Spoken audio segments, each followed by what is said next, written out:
Ladies and gentlemen, Heidi is my new public relations agent from tonight. I don't advise you to buy this book if you haven't yet done so. Anyone who's read The Great War for Civilization at 1,300 pages, you've had enough Fisk for a lifetime, believe me. But I'm going to start by quoting just a small section of one article, one essay which appears in here, because it's kind of relevant to what I want to talk about tonight, which is, of course, very much about Iraq. In the week that George Bush took to fantasizing that his blood-soaked war on terror would lead the 21st century into, I quote, a shining age of human liberty, I went through my mailbag to find a frightening letter addressed to me by an American veteran from Vietnam whose son is now serving as a lieutenant colonel and medical doctor with US forces in Baghdad. He's just returned safely, by the way. Put simply, my American friend believes the change of military creed under the Bush administration, from that of soldier to that of warrior, is encouraging American troops to commit atrocities. From Abu Ghraib to Guantanamo to Bagram to the battlefields of Iraq and to the black prisons of the CIA, humiliations and beatings, rape, anal rape and murder have now become so commonplace that each new outrage is creeping into the inside pages of our newspapers. My reporting notebooks are full of Afghan and Iraqi complaints of torture and beatings, from August 2002 and then from 2003 in Iraq to the present. How, I keep asking myself, did this happen? Obviously, the trail does lead to the top. But where did this cult of cruelty begin? So first, here's the official US Army's Soldier's Creed, originally drawn up to prevent any more Vietnam atrocities. This is post-My Lai, and every US serviceman carried this. I am an American soldier. I am a member of the United States Army, a protector of the greatest nation on earth. Because I'm proud of the uniform I wear, I will always act in ways creditable to the military service and the nation that it is sworn to guard. No matter what situation I am in, I will never do anything for pleasure, profit, or personal safety which will disgrace my uniform, my unit, or my country. I will use every means I have, even beyond the line of duty, to restrain my army comrades from actions disgraceful to themselves and the uniform. I am proud of my country and its flag. I will try to make the people of this nation proud of the service I represent, for I am an American soldier. And here's the new version of what is now called the warrior ethos, which is also carried by servicemen. This is the product of Donald Rumsfeld. I am an American soldier. I am a warrior and a member of a team. I serve the people of the United States and live the Army values. I will always place the mission first. I will never accept defeat. I will never quit. I will never leave a fallen comrade. I am disciplined, physically and mentally tough, trained and proficient in my warrior tasks and drills. I always maintain my arms, my equipment, and myself. I am an expert. I am a professional. I stand ready to deploy, engage, and destroy the enemies of the United States of America in close combat. I am a guardian of freedom and the American way of life. I am an American soldier. Like most Europeans, and an awful lot of Americans, I was quite unaware of this new and ferocious code for US armed forces, although it's not hard to see how it fits in with Bush's rantings.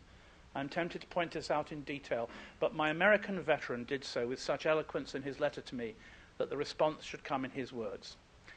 The warrior creed, he wrote, allows no end to any conflict except total destruction of the enemy. It allows no defeat and does not allow one ever to stop fighting, lending itself to the idea of the long war. It says nothing about following orders. It says nothing about obeying laws or showing restraint. It says nothing about dishonorable actions. And that, I suspect, ladies and gentlemen, was one of the paving stones that took us to Guantanamo, Bagram, Kandahar prison, and those black prisons in Europe. What went wrong? What went wrong in the Middle East? I look back over the 32 years I've been there. What went wrong on the Arab side or the Muslim side? The biggest change that I've seen in more than 3 decades is that when I arrived in the Middle East to live in Beirut during the Civil War, all our enemies, I put our in quotation marks and enemies in quotation marks, and here Israel is an honorary member of the West in this example, all our enemies were nationalist, socialist, secular. They went to East Germany, they loved Mr. Brezhnev, They had countries called the People's Popular Democratic Republic of, which weren't democratic and didn't belong to the people and certainly weren't popular. And we had the Popular Front for the Liberation of Palestine, the Democratic Front for the Liberation of Palestine, the Popular Front for the Liberation of Palestine, General Command. There was no end to this nonsense, but it was a secular nationalism of the Arab world that we fought. Today, without exception, and here again I'm including Israel as an honorary member of the West, all our, quote, enemies, unquote, are Islamist. Taliban, Al-Qaeda in Afghanistan, Al-Qaeda in Iraq, the Iraqi insurgency, the Hezbollah, Hamas, Islamic Jihad, without exception. That is the biggest political change that the West has faced in the Middle East. But what are we doing out there? You know, we keep going to the Arab world and promising democracy and freedom and human rights.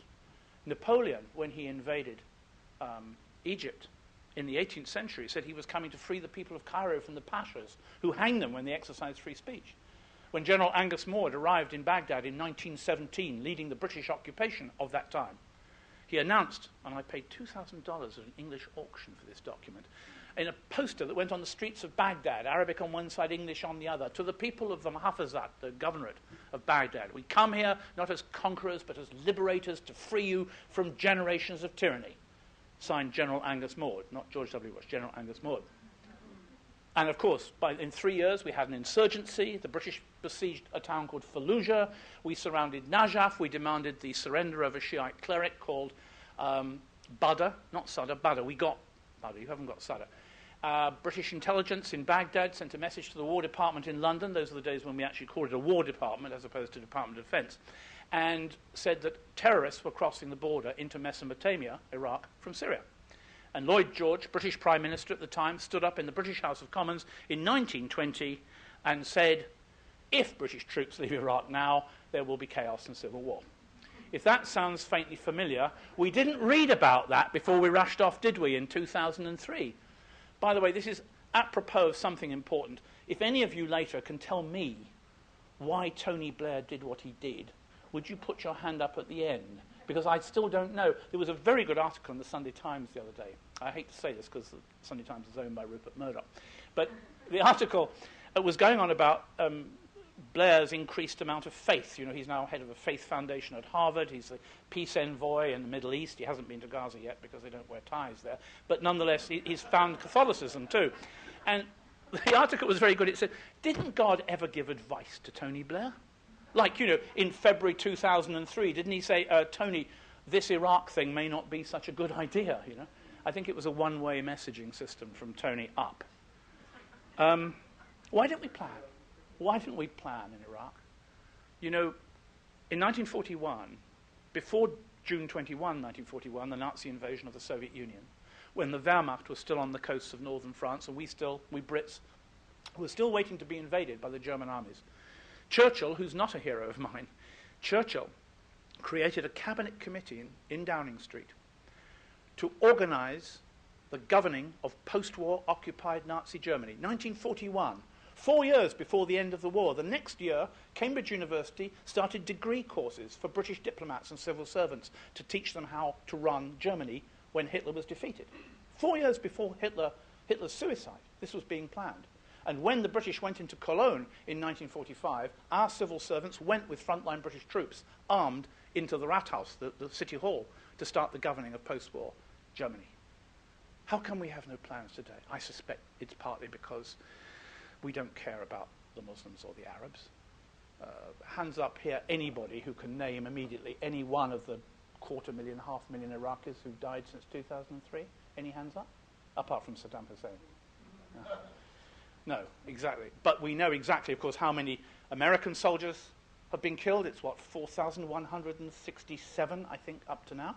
And we know how many British soldiers have been killed, etc., because we care about our dead. We don't care about Iraqis.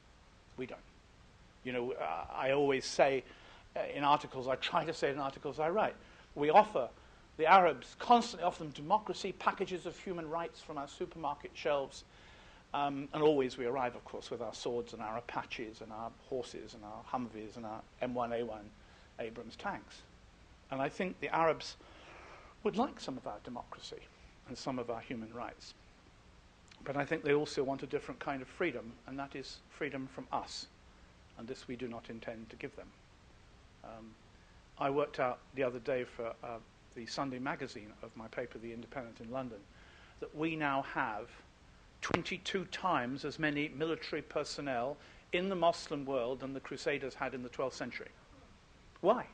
What are we doing there? Why didn't we do any planning? I was approached 3 years ago in Kufa, in the Spanish base, before the Spanish left after the Madrid bombings, by a CIA guy, huge pistol in his hip. He said, there are 30, 40, 50 armed men on the streets and the country roads every night. I said, yeah, of course, you've got an insurgency. What do you expect? He said, what could we have done? And the two things I remember saying to him is, well, first of all, you could have set up a massive tent city around Iraq, and you could have brought all your military doctors in and looked after all the sick and wounded Iraqis and shown them that they were your fellow human beings and that you loved them. And that's where you came to rescue. And you didn't do that. People were turned away from American military hospitals. And I said, the other thing you could do, I said, is do what the Roman Empire did, minus the crucifixions. But when the Romans went into somebody else's country, they made everyone a citizen of Rome. If we loved the Iraqis so much, why didn't we say, you're now Americans, give them American passports, or British? We used to do that in India, but we always stamped no right of abode on the top, just in case there are any. But, you know, even if you gave full citizenship to every citizen of Iraq, they wouldn't have all poured into JFK. They would have been proud to be Americans. Goodbye the insurgency. They'd be American citizens. If you really want to run an empire, make it like the Romans, minus the crucifixions. That's what I said to him. He didn't read history. We don't read history. Look, I was going the other day. I'll read you a couple of quotations here from Iraqis in 1920. This is from the archives in London. I was giving a talk at the Cabinet War Rooms deep beneath Downing Street, where Churchill directed World War II from. It was bomb-proof. It was bomb-proof then, anyway. And I was going through the British archives on Iraq back in the 1920s, and there's a wonderful conversation between a British intelligence officer and a prominent cleric in Baghdad. Here's the date of the conversation, 5th of July, 1920. His name is Alwan al-Yassiri. The Yassiri is still a big family in Baghdad this day. He said, you have offered us independence. We never asked for it. We never dreamt of it till you put the idea into our heads. For hundreds of years, the country has lived in a state as far removed from independence as it's possible to conceive.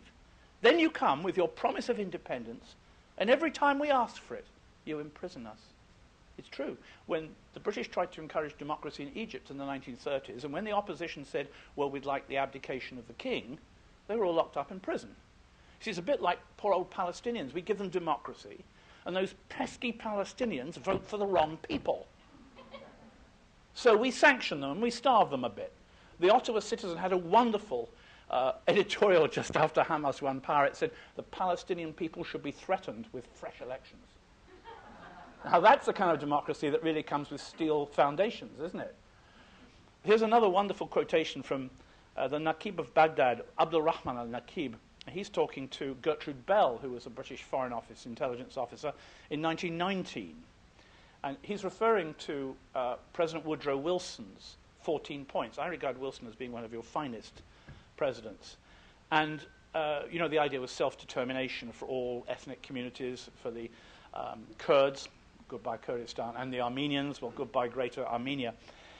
And he said he wanted to know, he's talking to Gertrude Bell, what is all this talk of national self-determination? What is its value? I trace it to America, and I hear the voice of Wilson.